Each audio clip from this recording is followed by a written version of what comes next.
So this is solving equations for y day 2. All right, so it's the same stuff, okay, but one extra step or the problem just looks a little bit different. Okay, we're still going to get y by itself. So we're solving, draw your line. Okay, what's different about this problem? An O. An O, what? It's a 0. Okay, there's a 0 there. What else is different? Yes, okay, your regular numbers on the same side as your x and y. Okay, now we want to get y by itself, so I need to get everything away from y. So I'm going to start with finding my y. What is being added to y? Added or subtracted? Negative. So you've got negative 24 and negative 3x. You've got two things now that are being added or subtracted to the y. So that's where I'm going to start. It doesn't matter which one I move first. I can move the negative 3x first, or I can move the negative 24 first. It doesn't matter. I usually always do just the regular number first because that will make it look like a regular problem from one step. So what I'm going to do is I'm going to get rid of this negative 24 and move it to the other side. How do I move a negative 24? Add 24. Now, what happens to the negative 24 and 24? Cancels. Can I combine 0 and 24? Yes. Yeah, they're like terms. They're both just numbers. So then I'm going to bring everything else down.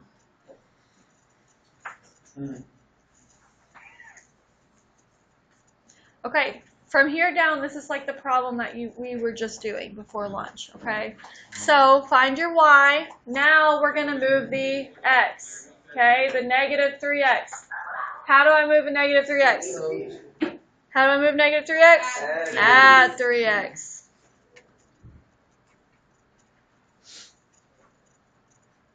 Negative 3x and positive 3x.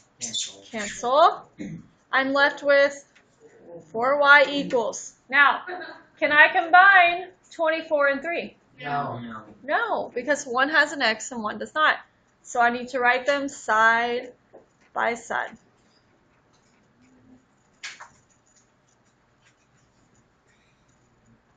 Okay, now what?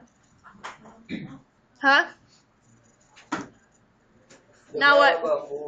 Okay, I've got the 4 and the y touching with no symbol.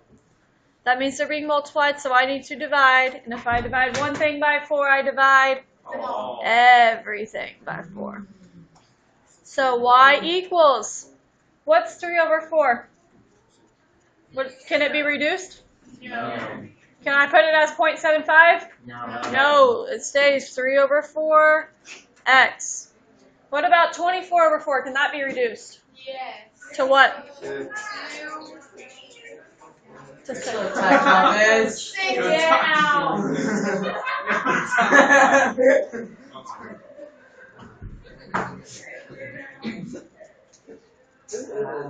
Okay. Is it still going? All right, focus. Yes. All right, back to number 2. Okay, any questions on 1? So it's really the same steps. Okay, it's the same type of problem. You're doing the same thing. The only thing different on this one was there was a 0 on this side to start. Okay, there was one extra step. We had to move that 24. Everything else was the same. Okay, number 2. We're going to solve for y, so draw. Yep, draw your line. All right, so I've got parentheses. That's where I'm going to start. How do I get rid of parentheses? Multiply by what? By 3. Good. I'm going to distribute. That's the word I'm looking for, is distribute. So I'm going to take 3 and I'm going to multiply it to the x. 3 times x is 3x. Good. And then I'm going to take that 3 and multiply it to the negative 8, which is negative 24.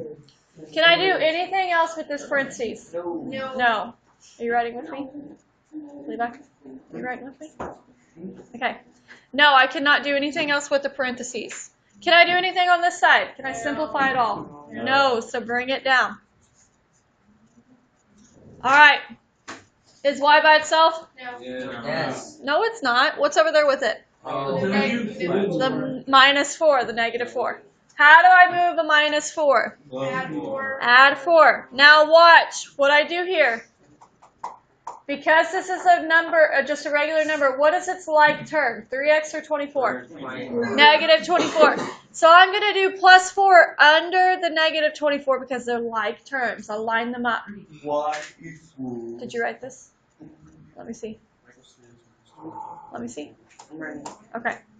Cancel the 4's. Y equals 3x minus 20.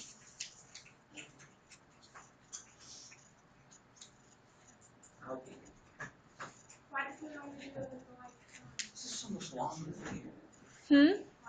do it Why did, because when you're adding and subtracting, you can only do like terms. When you're multiplying and dividing, you can do it with anything. Okay? That's a great question, not me. I just teach it. Okay, number 3. Draw your line. What's different about number 3? Division. A fraction. Does that mean I'm going to do anything different? No. No. Okay, so where do I start? Parentheses, and what's that word I'm trying to get you to say? Distribute. Okay, so I'm going to distribute the negative 1/2. Negative 1/2 times x? Negative 1/2 x. Do I put it as 0.5? No. Okay, keep it as a fraction for now. What's negative 1/2 times a negative 8? 4, negative 4. Positive 4. Positive 4. Put it in your calculator if you're not good at fractions. Can I simplify on this side? No. Y plus 3. No, so I'm just going to bring it down. Is y by itself? No. No. What does it have with it? 3. A positive 3. How do I get rid of this 3? Minus 3. And where do I write the minus 3 on the other side? Under the 4, because they're like terms. Yeah, you do mine. These cancel. I'm left with y equals negative 1/2 x. 4 minus 3 is 1. Do I change this to a negative 0.5? No. Nope. We're keeping fractions right now. So basically, the reduce because your favorite is there, right? You're right. It's already reduced, so we don't reduce it. Okay? Any questions? No. Answers. How are we feeling? Pretty alright. Pretty all right? Good.